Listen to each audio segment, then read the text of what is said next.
Hello students, welcome to my channel NP commerce classes. आज हम start करने वाले हैं क्लास 12 की अकाउंटेंसी, जिसमें हम पढ़ेंगे chapter 1 accounting for share capital. आज हम थ्योरेटिकल पोर्शन को कंप्लीट करेंगे।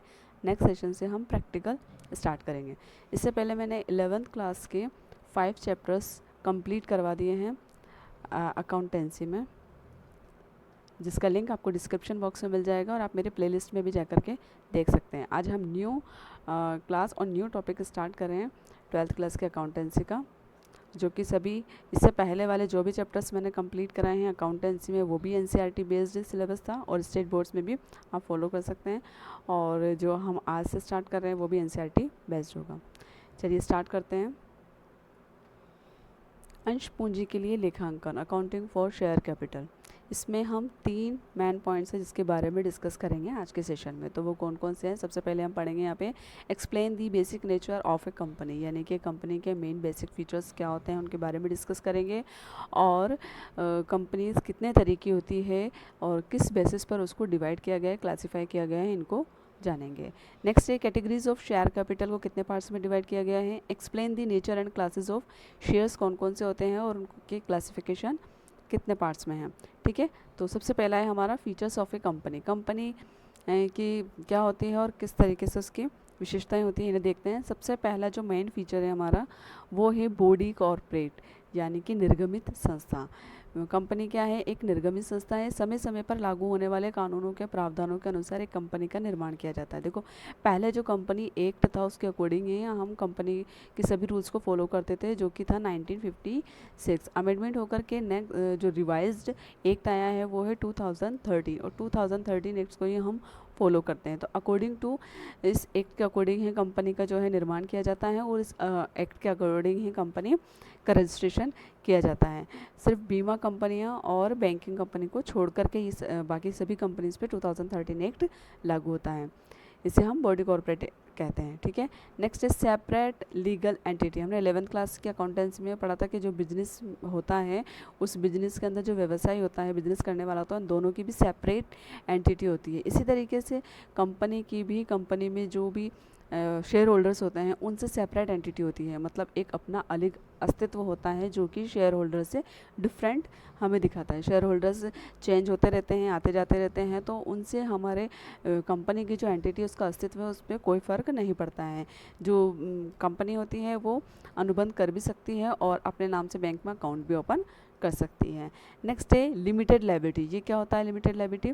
पर्टिकुलर सीमित दायित्व वाली भी कंपनियां होती हैं जिसके अंदर के जो दायित्व होता है वो शेयर्स, जो हमारे शेयर्स होल्डर होते हैं उनके जो उन्होंने जो शेयर्स लिए हैं उसकी बेसिस पर लायबिलिटीज़ को देखा जाता है। जैसे कि किसी शेयर होल्डर्स के पास में 100 शेयर्स हैं और 100 शेयर्स, एक शेयर्स हो गया आपका 100 का, तो वैल्यू कितनी हो जाएगी? 10,000 की। यानी कि जो भी लायबिलिटी क्रिएट होगी तो वो इस 10,000 रुपीज़ तक की होगी। यानी कि 10,000 से ज़्यादा की अगर लायबिलिटी क्रिएट हो रही है तो शेयर होल्डर्स पे नहीं करेगा, केवल वो उतने ही पे करेगा जितने की उसके पास में शेयर्स की वैल्यू है। इसे ही हम लिमिटेड लायबिलिटीज़ के नाम से जानते हैं। इसे हम गारंटी द्वारा सीमित कंपनी भी कहते हैं। ये सब आपका प्रैक्टिकल क्वेश्चंस में आने वाला है, इसको हम अच्छे से जब प्रैक्टिकल क्वेश्चंस करेंगे तब और अच्छे से समझेंगे।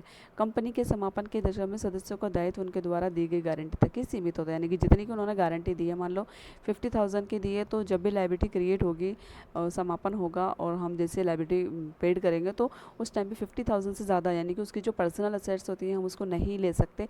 केवल जितना उसने गारंटी दी है उतने तक ही हम अमाउंट उससे मांग सकते हैं एक शेयर होल्डर से। ठीक है, नेक्स्ट है इसकी परपेचुअल सक्सेशन। इसमें क्या होता है कि कंपनी कोई नेचुरल पर्सन तो होता ही नहीं, ना ही इसका नेचुरल बर्थ होता है।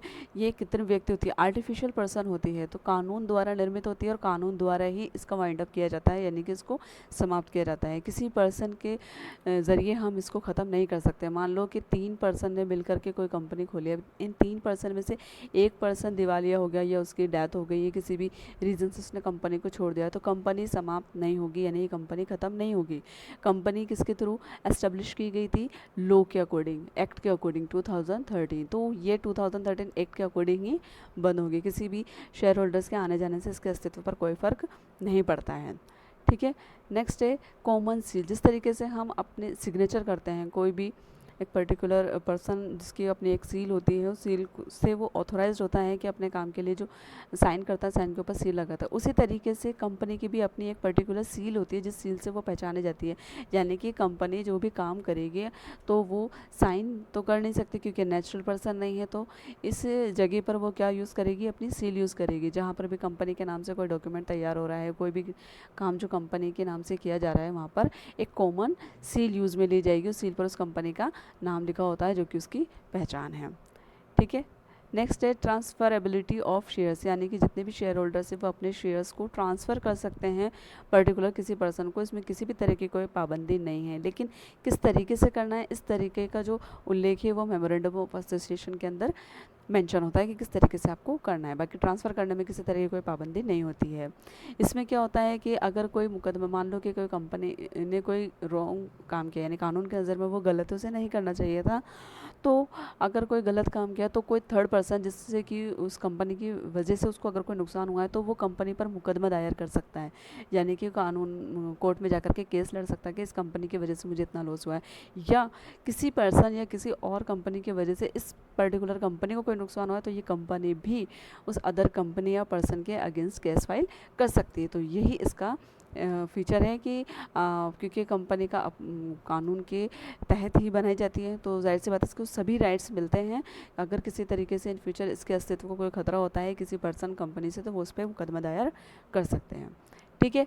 अब आता है काइंड्स ऑफ कंपनीज़ के। कंपनीज़ को हमने कितने पार्ट्स में डिवाइड किया गया है। मेनली इसके पार्ट्स को हम 2 टाइप्स में डिवाइड करेंगे, और उनका बेस क्या होगा डिवाइड करने का।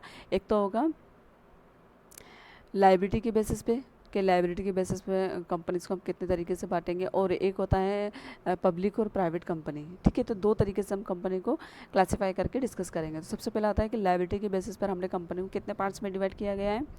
इसमें है 3 तरह की कंपनी होती है, जिसमें पहला है companies limited by shares. Shares के अकॉर्डिंग अंशों द्वारा सीमित कंपनी। ये क्या कहती है कि ऐसी कंपनी, इसमें सदस्यों का दायित्व उनके द्वारा लिए गए अंशों के वास्तविक मूल्य तक सीमित होता है। मान लो कि किसी ने 500 शेयर्स लिए, तो 500 शेयर्स की जो भी वैल्यू बनेगी उस वैल्यू तक ही उस शेयर होल्डर का जो है दायित्व होगा, उससे ज़्यादा वो पे नहीं करेगा। यानी कि उसकी पर्सनल असेट्स जो हैं वो यूज़ में नहीं ली जाएगी। ठीक है। तो ये सीमित दायित्व वाली कंपनी कहलाती है, चाहे कंपनी का जो ऋण है वो कुछ भी हो। यानी कि मान लो कि किसी शेयर होल्डर के पास में 50,000 के शेयर्स थे, तो 50,000 तक ही उसकी लायबिलिटी क्रिएट होती है। अगर कंपनी का जो ऋण है वो 1 लाख है, अब 1 लाख में से 50,000 तो शेयर होल्डर से ले लिया, बाकी का जो 50,000 है वो नहीं कंपनी ले पा रही है, तो वो इससे नहीं लेगी। यानी कि इसके पर्सनल एसेट्स को यूज़ में नहीं लिया जाएगा, किसी और तरीके से कंपनी को रेज़ करना पड़ेगा उस अमाउंट को। ठीक है। तो यानी कि जो जितने लायबिलिटीज़ तक है सीमित दायित्व होता है पर्टिकुलर शेयर होल्डर्स के अंशों को तक, जो भी अंशों की वैल्यू आएगी उस वैल्यू तक ही। ठीक है। उसे कंपनी के अस्तित्व के दौरान समापन पर ही लागू किया जा सकता है। नेक्स्ट है कंपनी लिमिटेड बाय गारंटी। ये भी हमने इसकी जो फीचर्स पढ़े थे उसमें भी डिस्कस किया था कि गारंटी द्वारा सीमित दायित्व क्या होता है कि पर्टिकुलर शेयर होल्डर से कंपनी के द्वारा गारंटी दी जाती है कि इतना हम आपको मिनिमम जो है प्रॉफिट देंगे। किसी शेयर होल्डर्स को या इन्वेस्टर को, जो भी आपकी कंपनी में इन्वेस्ट करने वाला है, तो उसको गारंटी दी जाती है कि इतना मिनिमम अमाउंट आपको मिल जाएगा।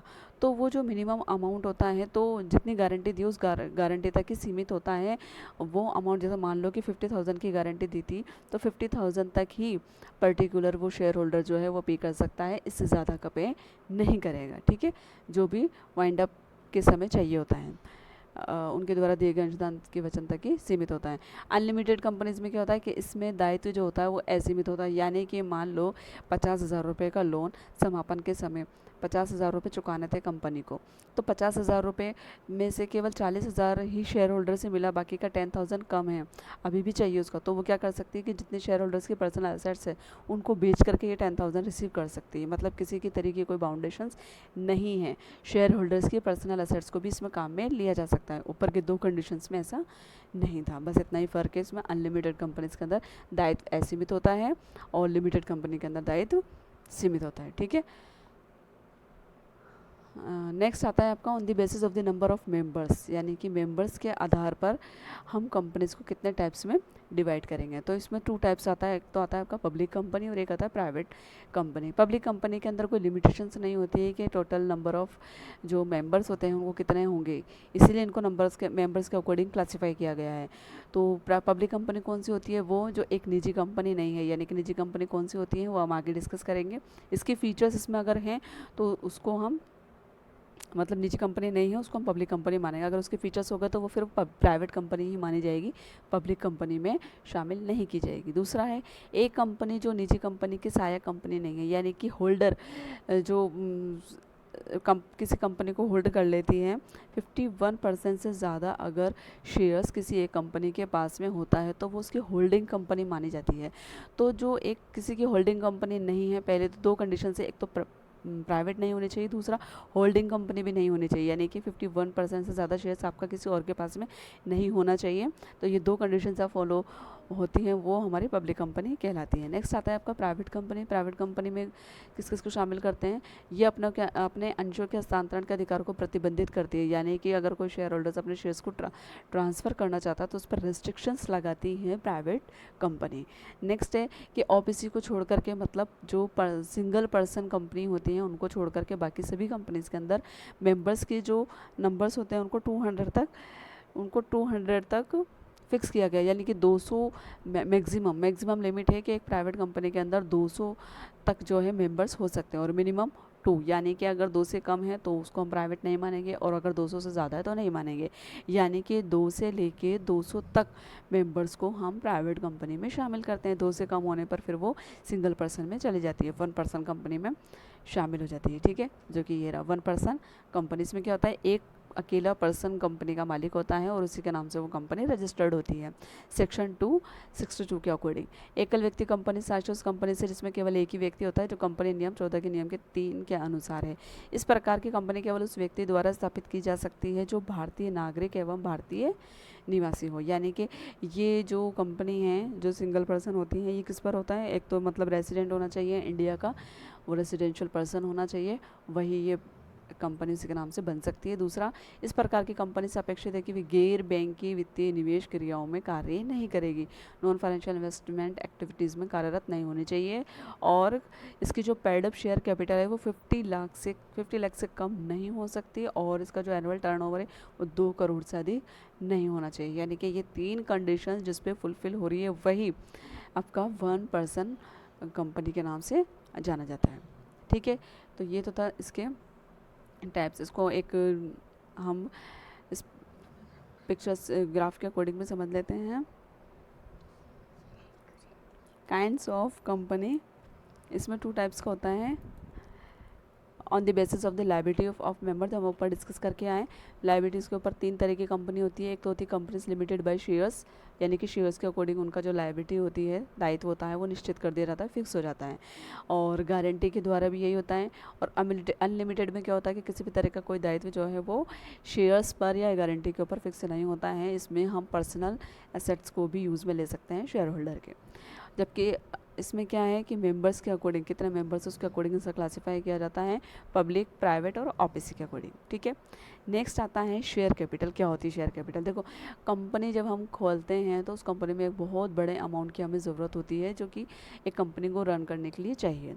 तो इसमें बहुत सारे शेयर होल्डर्स भी होते हैं। अब ये कंपनी अकेले वो रेज़ नहीं कर सकती, तो वो क्या करती है, अपनी छोटी छोटी पूंजी को शेयर्स में कन्वर्ट करती है और उन शेयर्स को शेयर होल्डर्स के सामने ऑफ़र करती है कि वो उसको परचेज़ करे, पब्लिक के सामने ऑफ़र करती है।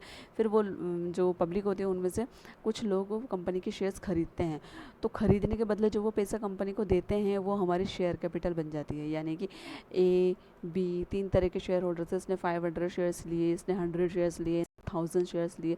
इस तरीके से कंपनी के इतने सारे शेयर्स जो है वो बिक गए, और उसके बदले में जो भी अमाउंट रिसीव्ड हुआ उस सभी अमाउंट ओवरऑल हमारा शेयर कैपिटल के रूप में जाना जाता है, जो कि कंपनी के सभी फंक्शंस में काम आएगा। ठीक है, जैसे देखो, अब शेयर कैपिटल को हम कितने टाइप्स में बांट करके डिस्कस करते हैं। मेनली तो इसकी 3 ही होती है। एक तो होती है सबसे पहले ऑथोराइज्ड,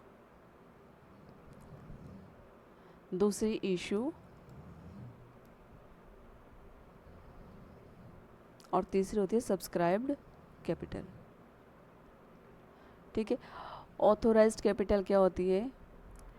MOU ए 11th क्लास में आपने अच्छे से पढ़ा होगा, मेमोरेंडम ऑफ एसोसिएशन, पार्षद सीमा नियम, यानी कि ये एक most important document, legal documents होता है किसी भी कंपनी का, जिसके अंदर डिफरेंट डिफरेंट चीज़ों को मेंशन किया जाता है कि कंपनी के अंदर मेंबर्स कितने होंगे, किस तरीके से वो रेज़ करेगी, कितनी कैपिटल टोटल है और किस तरीके से उसको रेज़ किया जाएगा। तो ये सब चीज़ें मेमोरेंडम ऑफ एसोसिएशन के अंदर मेंशन की जाती हैं। तो जिस कैपिटल को जो हमने मेमोरेंडम ऑफ एसोसिएशन में लिख कर के आए हैं, वो कैपिटल हमारी ऑथोराइज्ड कैपिटल के नाम से जानी जाती है। यानी कि इसमें जो कैपिटल लिख दिया, वो कैपिटल ओवरऑल पूरी कंपनी की जितने टाइम तक कंपनी चलेगी उतने टाइम की टोटल कैपिटल होती है। तो उस कैपिटल को कम या ज़्यादा किया जा सकता है, कुछ कंडीशंस होती हैं उनकी, उसके अकॉर्डिंग उसको हम कम या ज़्यादा कर सकते हैं, लेकिन उसके अकॉर्डिंग ही हम टाइम पर जो है इशू करते हैं। पूरी कैपिटल जो है वो एक साथ इशू ना करके उसको कुछ पार्ट्स में डिवाइड करके ही इशू किया जाता है पर्टिकुलर टाइम के अकॉर्डिंग। इसे हम नॉमिनल या रजिस्टर्ड कैपिटल के नाम से भी जानते हैं। अधिकृत पूंजी कंपनी अधिनियम में दी गई प्रक्रिया के अनुसार कम या ज़्यादा की जा सकती है। कंपनी समस्त अधिकृत पूंजी को जनता में अभिदान के लिए एक ही समय में निर्गमित करने के लिए बाध्य नहीं है। यानी कि ज़रूरी नहीं है कि आप मान लो 10 लाख की जो है कंपनी के पास में ऑथोराइज्ड कैपिटल थी, तो पूरी की पूरी एक साथ इशू करने के लिए ऑफ़र पब्लिक के अंदर ऑफ़र कर दे वो कि हम पूरी की पूरी एक साथ जनता के अंदर इशू कर रहे हैं। ऐसा ज़रूरी नहीं है, वो टाइम टू टाइम थोड़ी थोड़ी इशू कर सकती है। कंपनी अपनी आवश्यकता के अनुसार जितना उसको जिस तरीके से अमाउंट रेज करना होता है उसके अकॉर्डिंग वो अपनी ज़रूरत के अकॉर्डिंग उसको कम ज़्यादा करके इशू कर सकती है। किसी भी स्थिति में ये पूंजी अधिकृत पूंजी से अधिक नहीं हो सकती। मतलब जो कि मेमोरेंडम ऑफ एसोसिएशंस के अंदर आपने शेयर कैपिटल लिखी, उससे ज़्यादा आप इशू नहीं कर सकते। जितनी आपने लिखी है उससे कम और उतने तक ही इशू की जा सकती है। नेक्स्ट आता है इशू कैपिटल, जो कि ऑथोराइज कैपिटल का ही एक पार्ट होती है। इसके अंदर क्या होता है कि इसमें जितनी आपने इशू की है ऑथोराइज्ड कैपिटल, उसमें आप इशू कैपिटल क्या होती है कि ऑथोराइज कैपिटल का एक पार्ट होती है। जैसे कि मान लो आपने वहाँ पर 10 लाख आपकी ऑथोराइज्ड कैपिटल थी, अब इस 10 लाख में से आपने सिर्फ 1 लाख जो है वो इशू किया, तो ये जो 1 लाख है ये आपकी इशू कैपिटल कहलाएगी। टाइम टू टाइम आप जितनी जनता के सामने ऑफ़र कर रहे हो, इशू कर रहे हो, वो आपकी इशू कैपिटल के नाम से जानी जाती है। देखो, पूंजी का विभाग जिसे जनता को अंश विधान के लिए वास्तविक रूप से प्रस्तावित किया जाता है, इसे निर्गमित पूंजी कहते हैं। इसमें अंश भी शामिल है जो परिसंपत्ति विक्रेता को कंपनी के पार्षद नियम के हस्ताक्षरित कर्ताओं को निर्गमित किए जाते हैं। ऑथोराइज्ड कैपिटल की वे राशि जो कि जनता में अभिदान नहीं की गई है, यानी कि इसमें से जैसे मान लो 10 लाख थी, 10 लाख में से हमने 1 लाख तो इशू कर दी, बाकी जो रिमेनिंग पार्ट से कितना बचा 9 लाख, वो अभी तक आपने इशू नहीं किए, तो वो अन इशू कैपिटल के नाम से जानी जाएगी। इसे आगे चल करके आप टाइम टू टाइम इशू इसी में से बाकी जो रिमेनिंग बची 9 लाख में से ही इशू करते रहोगे। ठीक है, नेक्स्ट आता है हमारा सब्सक्राइब कैपिटल। अब देखो, एक तो था टोटल MOA में जो आपने लिखी थी, वो तो आपकी ऑथोराइज्ड कैपिटल हो गई। ठीक है, इसमें से आपने कुछ इशू कर दी पब्लिक में, तो वो आपकी इशू कैपिटल हो गई। अब इस इशू में से भी जितनी जनता में से आपके पास बेचने के लिए डिमांड्स आई हैं, वो आपकी सब्सक्राइब कैपिटल के नाम से जानी जाती है। जैसे मान लो यहाँ 10 लाख था, यहाँ 10 लाख था और 10 लाख में से आपने 1 लाख जो है वो इशू किया। अब इस 1 लाख में से भी 90,000 के लिए आपके पास में एप्लीकेशंस आई, यानी कि 90,000 के लिए लोग जो है आपके शेयर्स को ख़रीदना चाहते हैं। तो इसमें से अब ये कम ज़्यादा भी हो सकती है, यानी कि 1 लाख का है तो 90,000 के लिए आ गई, 95,000 के लिए आ गई, या ओवर के लिए भी आ गई है, या सेम यानी 1 लाख थी पूरी की पूरी 1 लाख के आगे आ गई है। कितने भी ये हम आगे चल करके इसको अच्छे से समझेंगे। इसमें 3 कंडीशंस होती हैं सब्सक्राइब कैपिटल में। एक तो होती है, देखो, एक तो होती है आपकी इक्वल, मतलब सेम, जितने 1 लाख की थी, 1 लाख की आपने जनता के अंदर ऑफ़र की और 1 लाख की ही डिमांड आ गई, तो पहली कंडीशंस तो ये हो गई, फुलफ़िल हो गई पूरी की पूरी, कि जितने आपने जनता के सामने रखे बेचने के लिए उतने की डिमांड आ गई, तो ये फर्स्ट कंडीशन हो गई। सेकंड कंडीशन होती है कि आपने तो 1 लाख का ऑफ़र दिया था, लेकिन पब्लिक में से या तो 90,000 की डिमांड आई या 95,000 की आई, मतलब जितने भी आए वो 1 लाख पूरी ना आकर के उससे कम में आई, तो ये अंडर सब्सक्रिप्शंस कहलाता है, अंडर सब्सक्राइब कैपिटल। और थर्ड नंबर पे जो आती है वो कंडीशंस होती है कि आपने तो 1 लाख ऑफ़र किए थे, लेकिन आपके पास में एप्लीकेशंस कितने के आए, 1,20,000 के, यानी कि ज़्यादा के, 150 के भी हो सकते हैं, 2 के भी हो सकते हैं, कितने के भी हो सकते हैं। तो 3 कंडीशंस होती हैं सब्सक्राइब कैपिटल के अंदर, अंडर, ओवर और एक मिनिमम, मतलब इक्वल वाली।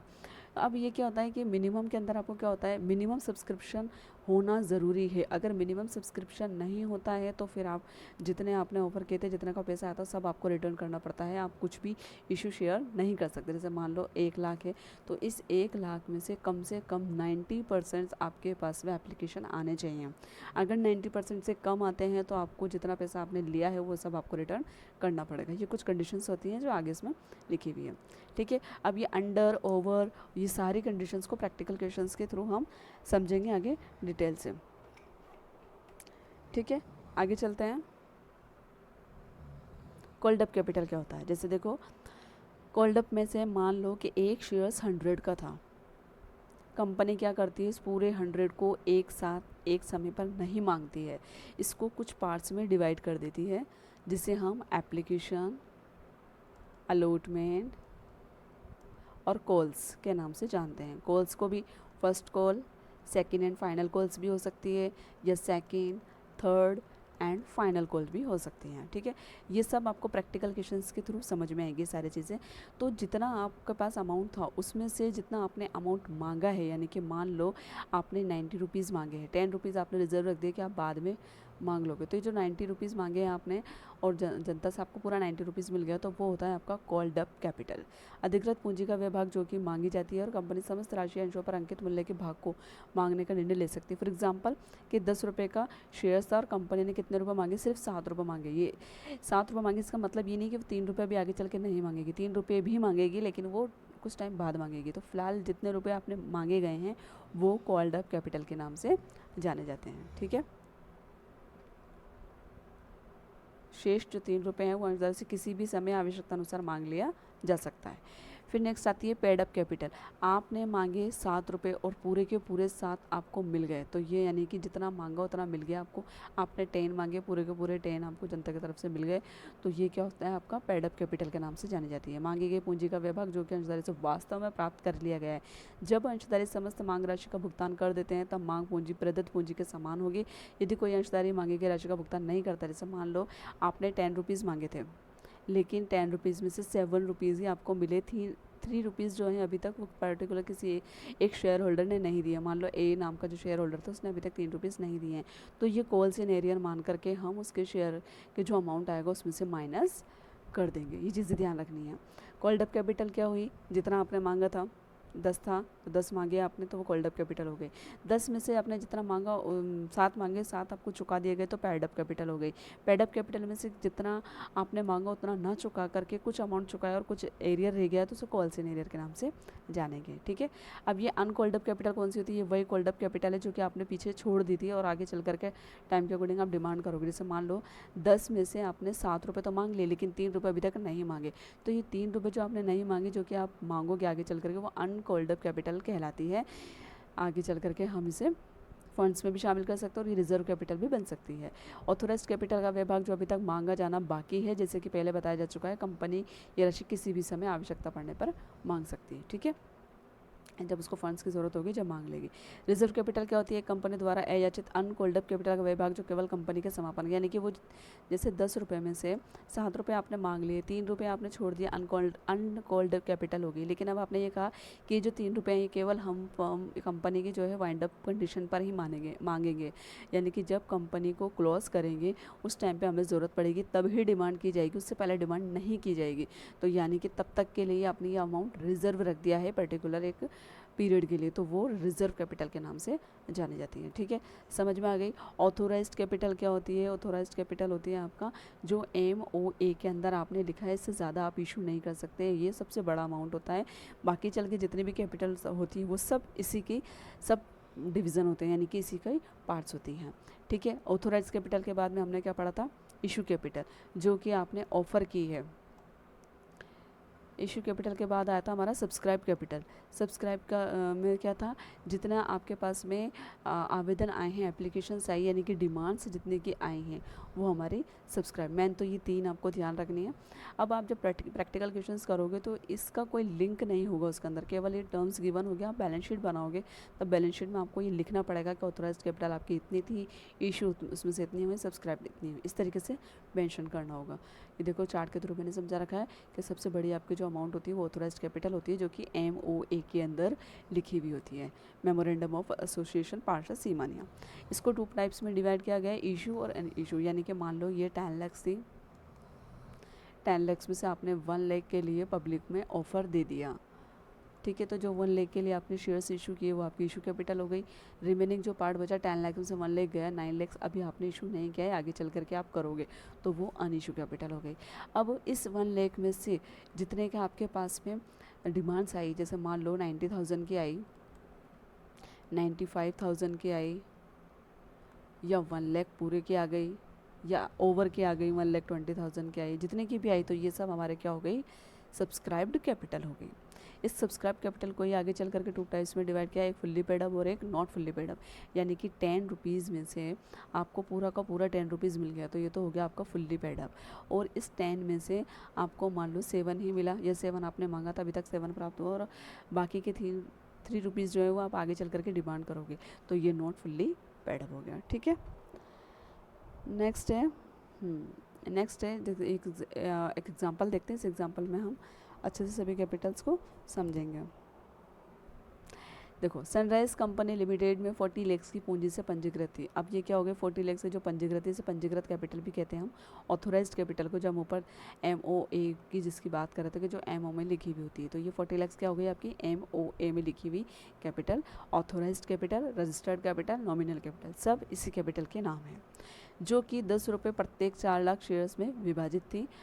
कंपनी 10 रुपये प्रत्येक 2 लाख अंशों को जनता के अभिदान के लिए आमंत्रित करती है। जो आमंत्रित करती है वो हमारी क्या कहलाती है, इशू कैपिटल, इशूड कैपिटल हो गई। जिस पर 2 रुपये आवेदन पर, अब देखो यहाँ लिखा हुआ है टोटल 10 रुपीज़ थे, इसको कितने पार्ट्स में डिवाइड किया, 2, 3 और 3, और लास्ट जो बचा आपका वो कितना हो गया, 5 और 3 8, रिमेनिंग कितना हुआ 2, ये फाइनल कॉस्ट पे। यह हो गई आपकी एप्लीकेशन मनी, ये हो गई आपके अलॉटमेंट मनी, ये हो गई आपकी फर्स्ट कॉल, और ये हो गई आपकी फाइनल कॉल। इस तरीके से 10 रुपये हमने मांगे, पहली बार में हमने 2 मांगे, फिर 3 मांगे, फिर 3 मांगे, और फिर लास्ट में हमने 2 मांगे। इस तरीके से 10 रुपये हमने अलग अलग टाइम पर मांगे, ठीक है।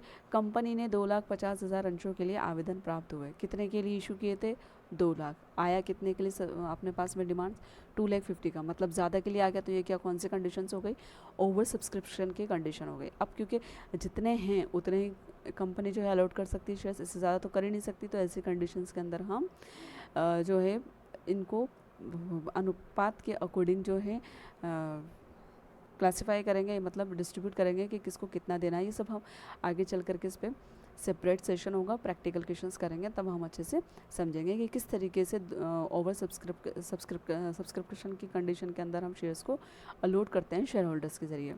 कंपनी निर्णय लेते हुए 2 लाख शेयर्स का आवंटन किया। बस जाहिर सी बात है, जितने हैं उतने ही देगी, ज़्यादा तो दे नहीं सकती। तो 2,50,000 में से 2 लाख का तो उसने बांट दिए, मतलब जितने थे पूरा का पूरा अमाउंट बांट दिया, और जाके बाकी जो 50,000 बचा एक्स्ट्रा अमाउंट था उसको वो रिजेक्ट कर दी, यानी कि वापस रिफंड कर देती है। कंपनी ने अंतिम मांग की मांग नहीं की, यानी कि ये जो 2 रुपये थे इसकी मांग नहीं की, यानी कि 10 रुपये में से कंपनी ने केवल 8 रुपये की ही डिमांड की, 2 रुपये अभी तक नहीं मांगे, और सभी राशियाँ प्राप्त हो गई, यानी कि 8 मांगे थे, पूरे के पूरे 8 आपको मिल चुके हैं, ठीक है। ये देखो, ऑथोराइज्ड और registered capital 40 lakh, subscribe capital 20 lakh हो गई। 2 लाख के शेयर्स थे पर ईच 10, तो 20 लाख, ये 16,000। अब देखो 8 रुपये मांगे थे, 2 रुपये अभी तक नहीं मांगे हैं, तो जो 2 रुपये नहीं मांगे उनको हम कॉल सीनियर, इसमें लिखा भी होगा कि हाँ देखो यहाँ पर कंपनी ने अंतिम मांग नहीं की, 2,000 के अंशों पर मांग राशि के अतिरिक्त कंपनी ने सभी राशि प्राप्त कर ली। यानी कि एक शेयर होल्डर ऐसा था जिसके पास 2,000 शेयर्स थे, उसने जो फर्स्ट कॉल थी उसका पेमेंट नहीं किया, बाकी सबका कर दिया, सारे अमाउंट रिसीव्ड हो गए। तो जो ये 2,000 है, फर्स्ट कॉल की अमाउंट कितना था, 3 रुपीज़, तो 2,000 मल्टीप्लाई 3 करेंगे तो कितना हो गया, 6,000। तो जितना पेडअप कैपिटल थी उस पेडअप कैपिटल में से हम 6,000 कॉल्स इन एरियर के माइनस करके बाकी जो अमाउंट है वो बैलेंस शीट में शो करेंगे। देखो 2 लाख था, 10 ईच 16 हो गया, 2 मल्टीप्लाई 8 16 हो गया। 16 में से हम 2 मल्टीप्लाई 3 करेंगे तो 6000 हमने माइनस करा, तो बाकी का जो रिमेनिंग अमाउंट है वो बैलेंस शीट में हम शो कर देंगे। ठीक है, अब कितने तरह के शेयर्स होते हैं और शेयर्स का क्लासिफिकेशन किस तरीके से किया गया है वो है कि शेयर्स को मेनली 2 टाइप्स में डिवाइड किया गया है, प्रेफरेंस शेयर्स और इक्विटी शेयर्स होल्डर्स। शेयर्स को 2 टाइप्स में डिवाइड किया गया है, वो 2 कौन से हैं?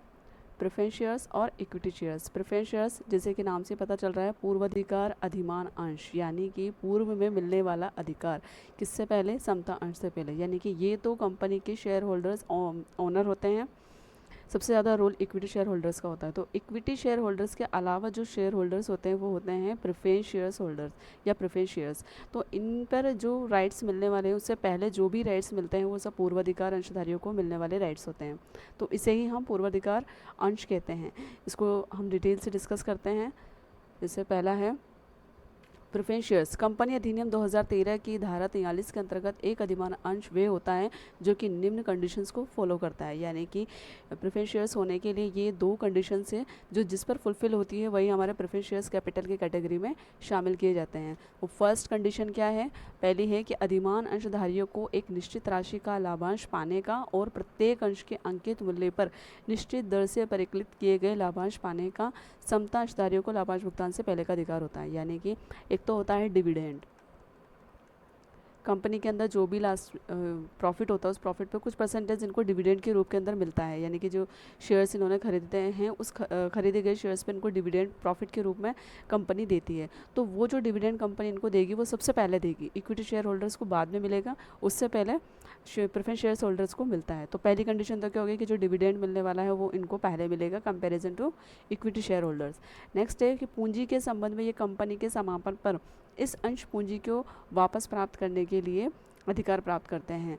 मतलब अगर जब वाइंड अप किया जाएगा कंपनी का, तो वाइंड अप की कंडीशन के अंदर क्या होता है कि सभी शेयर होल्डर्स को या जो भी लायबिलिटी क्रिएट होती है कंपनी पर उनको पैसा लौटाना होता है। तो उस कंडीशन के अंदर जो सबसे पहले पैसा लौटाया जाएगा, रिटर्न किया जाएगा या रिफंड मिलेगा, वो मिलता है प्रेफरेंस शेयर होल्डर्स को।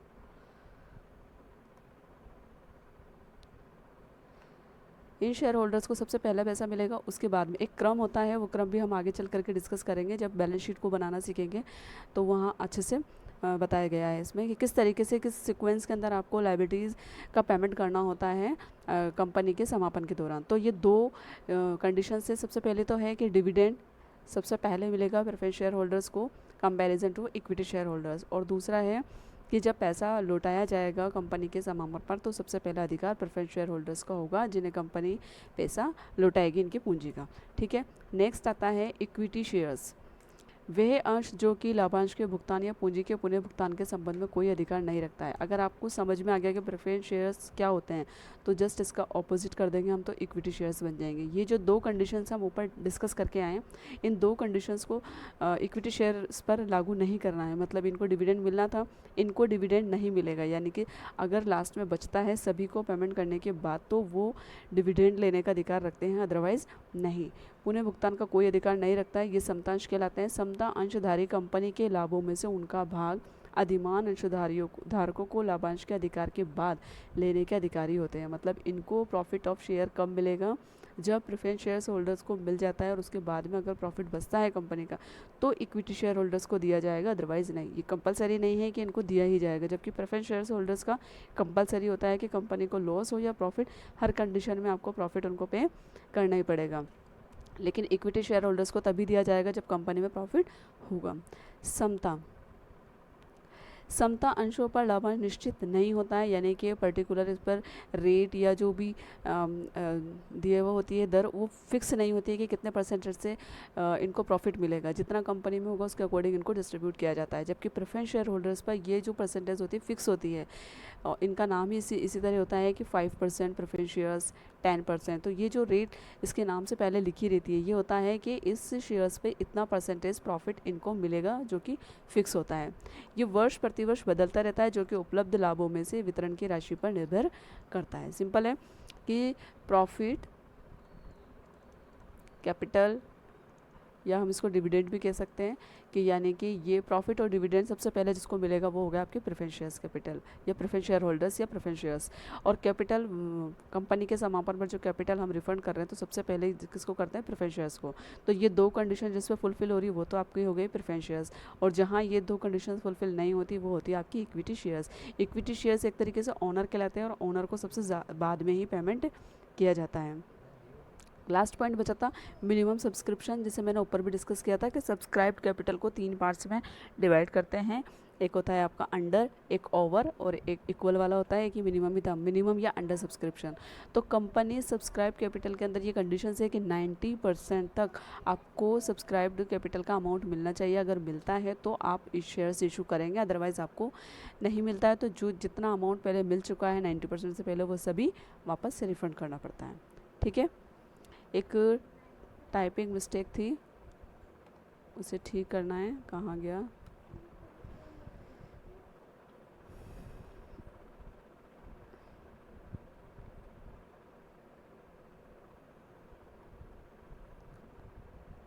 टू 2014 का ही लिखा हुआ था, ये रहा 2014। ये 2014 ना होकर के कितना है 2013। कंपनी जो एक्ट है जिसके अकॉर्डिंग हम सारे रूल्स रेगुलेशंस पढ़ते हैं, जिसके अकॉर्डिंग कंपनी का निर्माण किया जाता है, वो कंपनी 2013 ही है। 14 कोई एक्ट नहीं है, इसको ठीक कर लेना, 2013 ही आएगा इस जगह।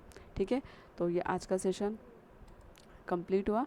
नेक्स्ट इसका प्रैक्टिकल पोर्शन जो कि नेक्स्ट सेशन के अंदर हम कवर करेंगे। तब तक के लिए थैंक यू।